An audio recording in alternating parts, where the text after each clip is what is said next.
I want to thank Darren for that introduction. I didn't recognize it myself. I didn't know it was I who he was talking about there.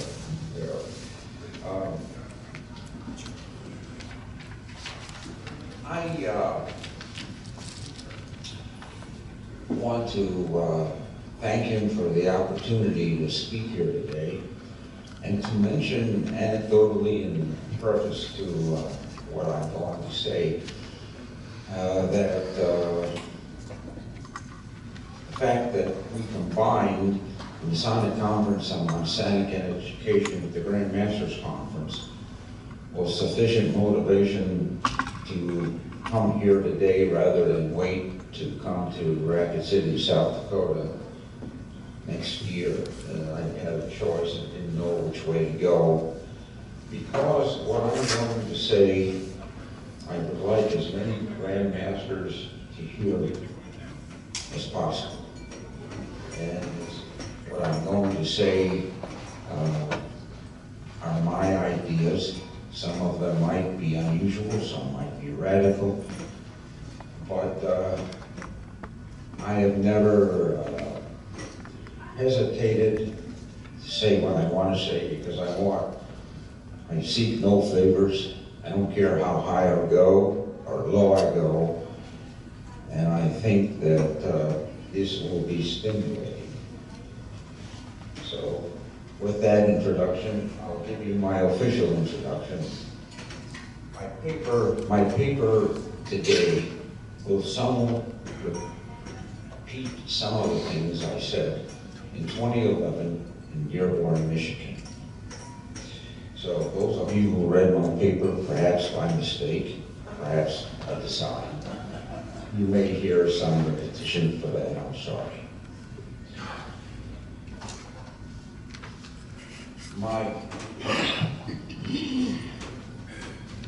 My presentation here at this conference fulfills the goal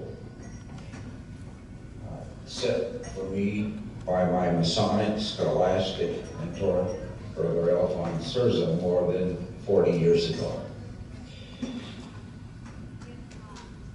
He wrote much, spoke often, and influenced many.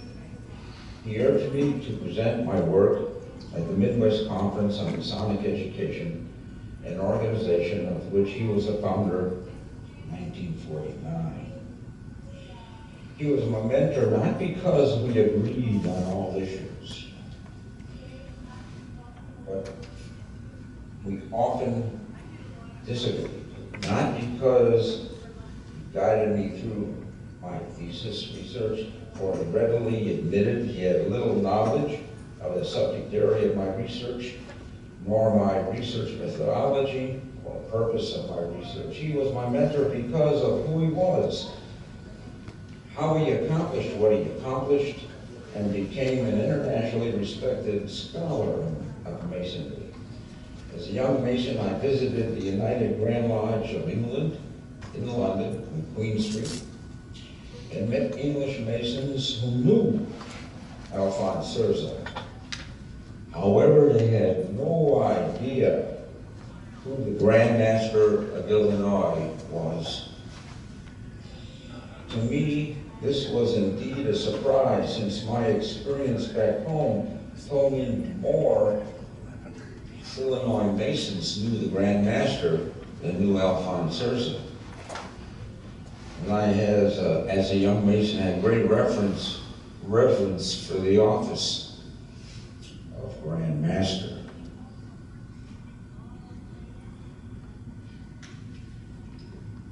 This was the era before there were computers, internets, and smartphones, so you couldn't go to a machine, dial up, and find out who Al Serza was or the Grand Master of Illinois was. The era of snail mail was persistent, roughly 1980 or a little earlier than that. And that lingered. In his Masonic career in Illinois, Elser's held only one elective office, that of Master of Wabansia Lodge, number 160, Chicago, Illinois, chartered 1855.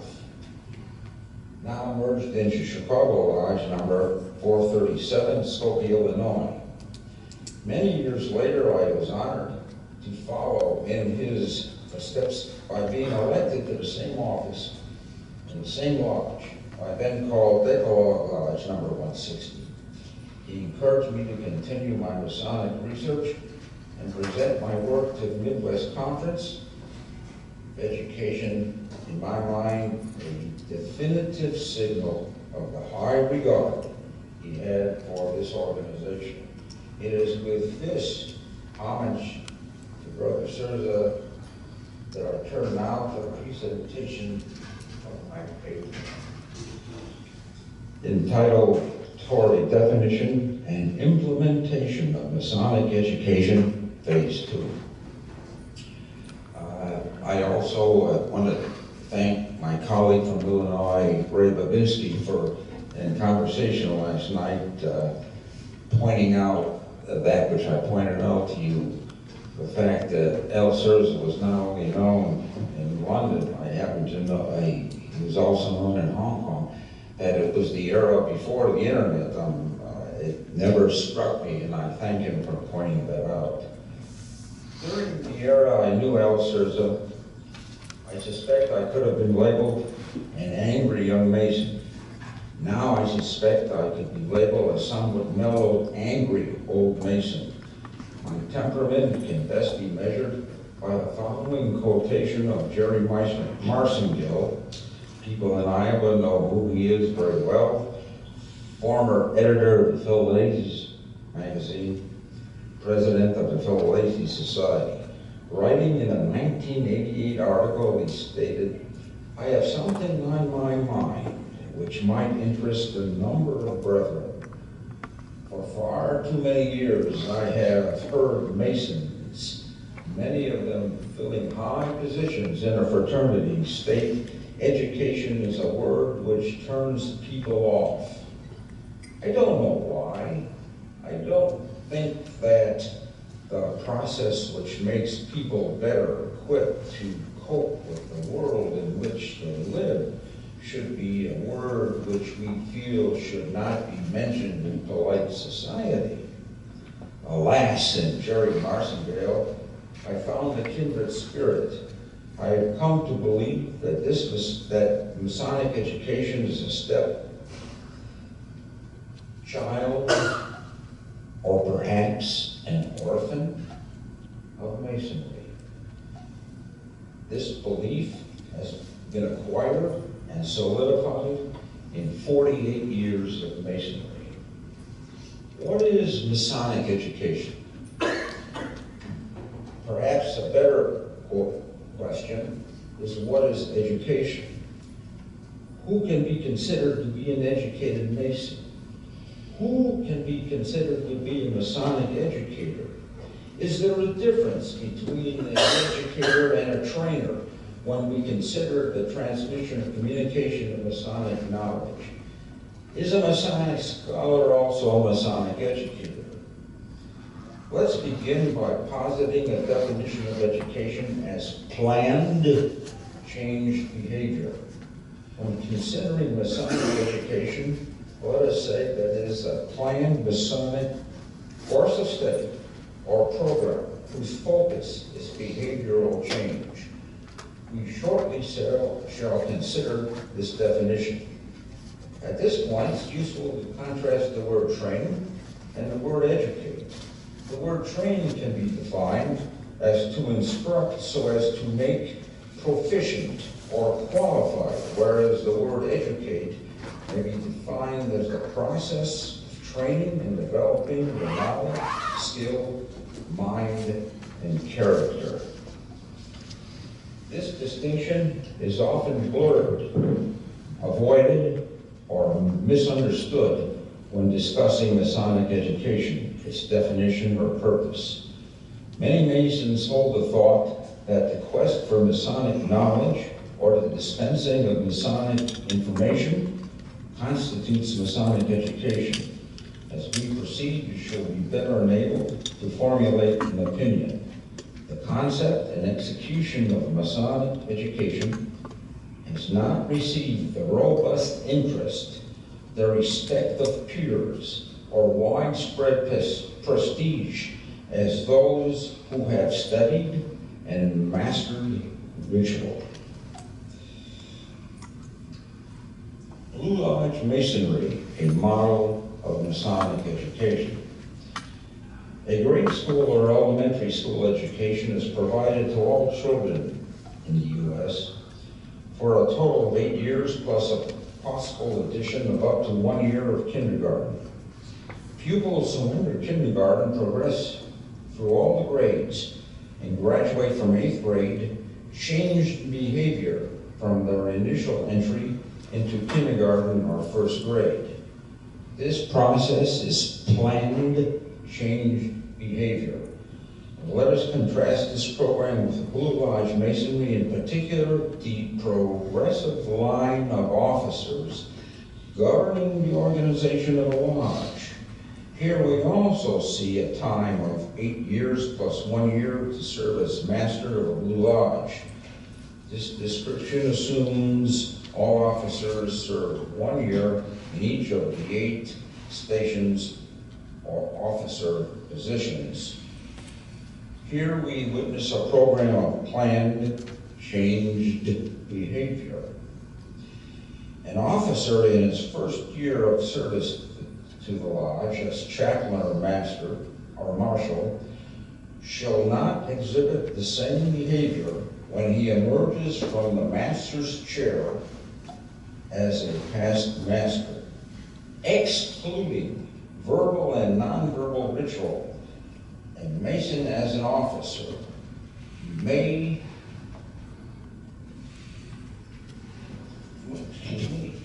have become acquainted with or acquire skills in conducting business meetings, investigating candidates who petition a lodge for admission, creating or administering a lodge charity fund, participating in a Masonic trial, creating or administrating a set of lodge bylaws, attending Grand Lodge meetings, representing his lodge to other Masonic lodges or to the general public, and participating in the production of a lodge newsletter. These are some, but not all, of the functions of a Blue Lodge. The sum total of knowledge acquired or work experienced during these 9 years constitute Masonic education because of the planned changed behavior. Notice particularly I have excluded any kind of instruction in any particular chair of any kind of ritual, verbal and nonverbal. I am talking about the sum total, 9 years of work, just as in a grade school. That is planned, changed behavior. Another mode of Masonic education can be addressed with the title, The Interface of Selected Liberal and of Liberal Arts and Masonry. The model of Masonic instruction. That's a mouthful, gobbledygook, and we'll explain it as we go. Another approach to Masonic education involves the study of liberal arts as related to Masonry. A selected curriculum or program of study might include history, as we have heard this morning, geography, as we also have heard this morning, philosophy, sociology, and psychology. Let us briefly consider how each of these disciplines could help Masons understand Masonry.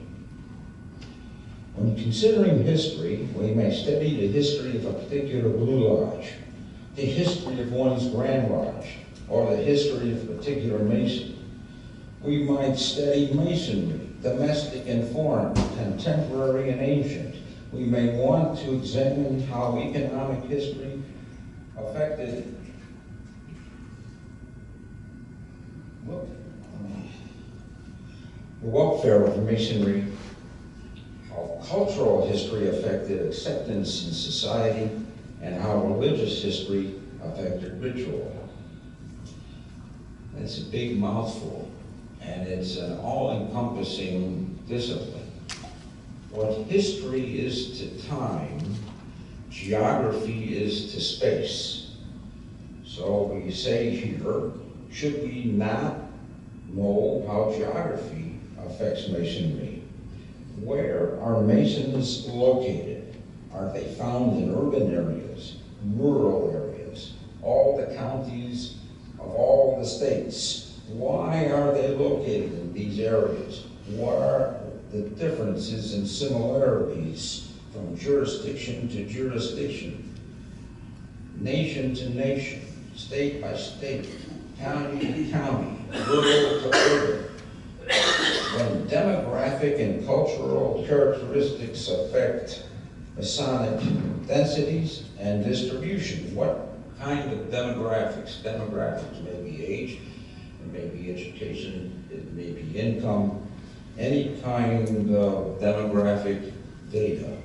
How does that affect Masonic density and distribution? By mapping Masonic populations, one may be able to determine patterns of distribution, regional clusters, and variable densities. Let us look at the interaction of psychology and Masonry. And I will cite only one example in this area. By looking at Abraham Maslow, who was a famous psychologist, who posited a theory of the hierarchy of needs, we may gain insight into the reasons for Masonic presence. These needs will range from simple to sophisticated.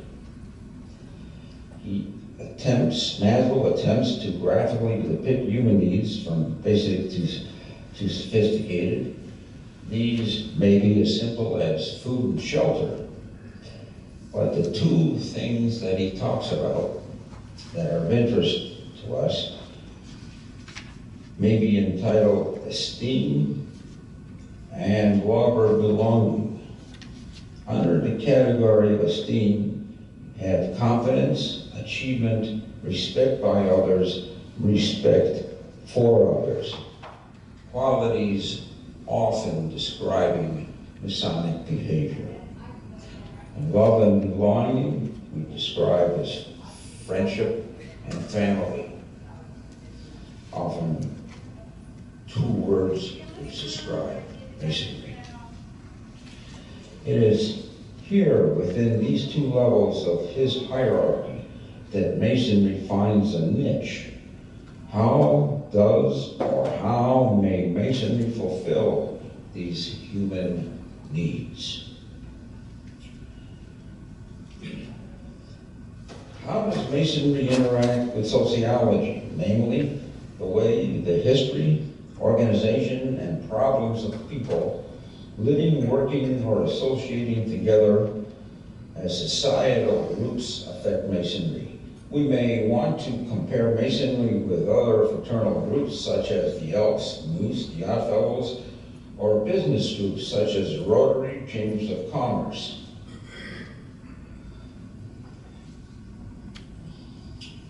These may be Masonic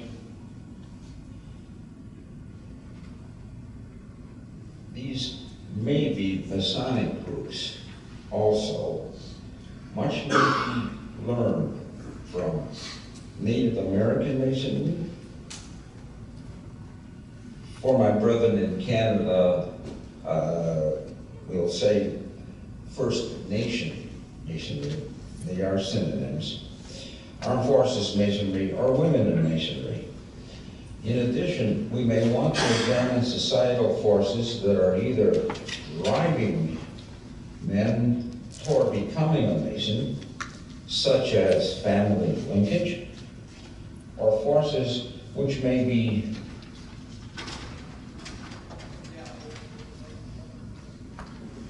forming impediments to membership, such as laws or economic status. Turning to the last of these liberal arts, philosophy is perhaps the most important of the liberal arts relevant to Masonry, outside that branch of mathematics cited in our ritual, namely geometry.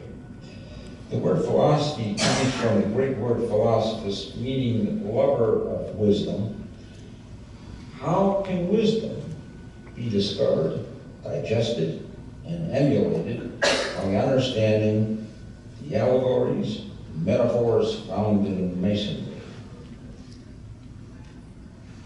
Does not the entire panoply of Masonry refer to logic, epistemology, ethics, metaphysics, and aesthetics?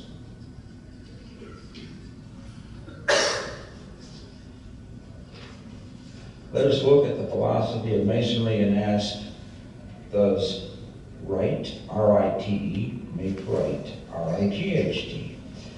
How does the examination of the boundaries and methods of Masonic knowledge further illuminate Masonry? Are Masonic ritual and practices logical? Do we depend on acceptance of faith beyond logic? What philosophical ideas make Masonry a universal fraternity? One area outside liberal arts and humanities I have to cite because it's very important. As part of the Masonic education, we must focus upon literature, particularly classic Masonic literature. The writings of Masonic authors embrace most of the liberal arts. To name a sample of such authors, we include Anderson, Preston, Webb, Mackey, Pike, Coyle, Carr, Heaton, Case, Horn, Smith, Souza, Roberts, and Morris. The sum total of this planned program or study of Masonic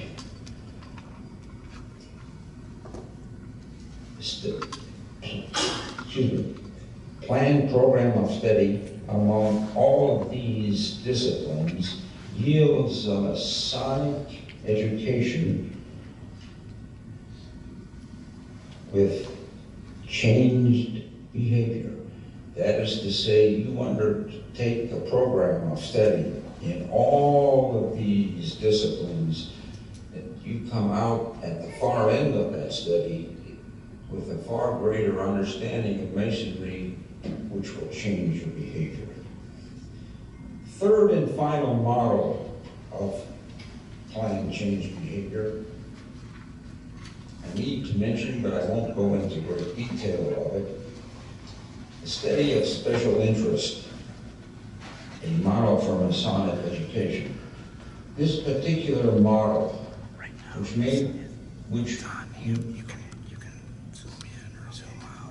may be employed to acquire Masonic education, serves as an umbrella for other Masons who want to study their own topics of interest. The depth and breadth of this model course of study will determine how your plan changed your behavior. That is to say, this is an independent course of study. You embark upon it. Study what you want.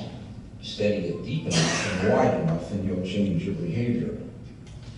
I shall cite a few such special interests, namely the courts and Freemasonry. Those who are interested in how law interacts with Masonry, anti-Masonry, about which we heard this morning with the Morgan incident. Native American, First Nation Masonry, music, art, and architecture. Time does not permit me to illustrate each of these sample topics. I researched the data, and after timing this out, I can't give you any more than that because I have something more important coming up. Masonic education, educators, instruction, and the MCME, Masonic Conference on Masonic Education. Try to define Masonic education, good, bad, or indifferent. Now I'm going to talk about the implementation of Masonic education. Who speaks for Masonic education? Do Grand Lodges currently create, develop, and administer examinations to certify Grand Educators, just as Grand Examiners, Grand Inspectors, Grand Custodians are certified or commissioned? Should Grand Lodges undertake this task? If Grand Lodges have not developed such certification programs and choose not to do so currently or in the future, why can't the Midwest Conference on Masonic Education develop guidelines or criteria for Grand Lodges to utilize in establishing a curriculum and methods of instruction? The Midwest Conference is well qualified to undertake this task. This goal could revitalize our conference and provide a greater service to each Grand Lodge within our jurisdiction. We could provide a syllabus which may be used in total, may be used in part, or maybe not used at all. The undertaking could solidify our existence and perhaps gather more support from our Grand Lodge jurisdictions. I made a similar suggestion in 2011 at our annual meeting in Dearborn. Incoming president of the conference at that time was Charles Murphy of Ohio. We appointed an ad hoc committee to explore this suggestion. However, we haven't accomplished very much since that time.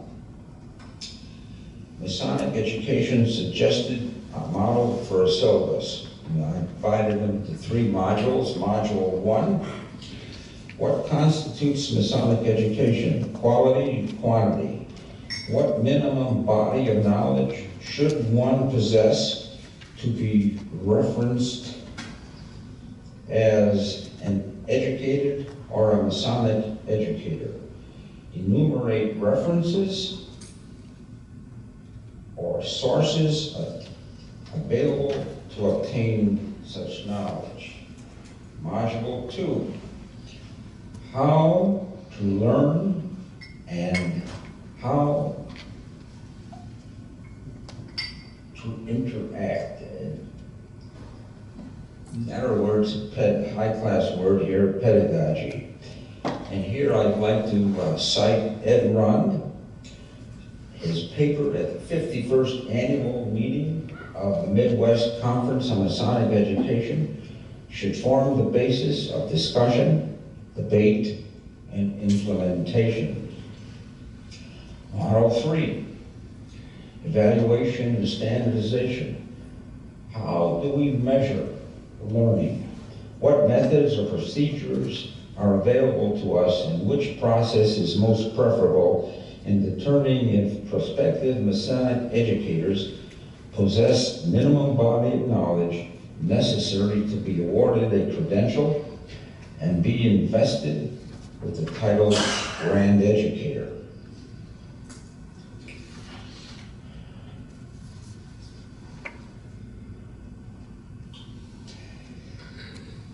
In addition to this suggestion of creating a syllabus for the Grand Lodge jurisdictions, I suggest that we have as part of our program in the future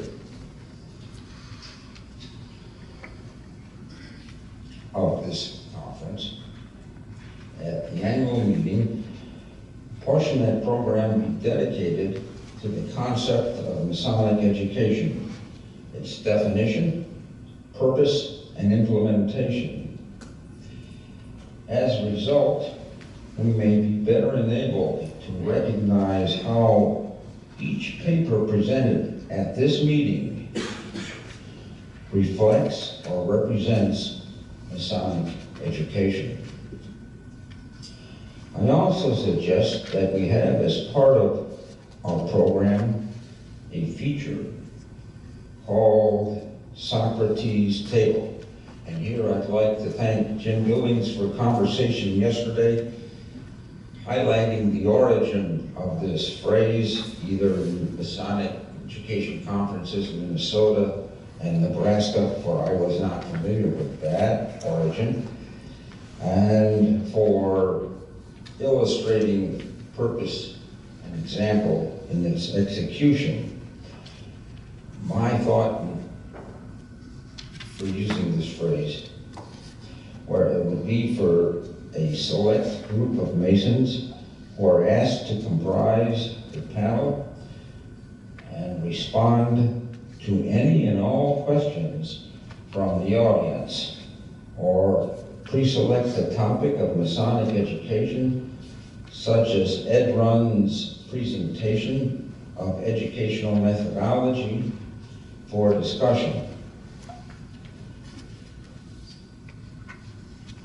Finally, Masonic education merits more intensive attention and recognition than it has received in the past. If we as Masons are charged with seeking more enlightened Masonry, with self-improvement, with the ability to overcome our evil passions, then education should be considered its search engine. George Bernard Shaw said, "You see things and you say, why? But I dream things that never were and say, why not?"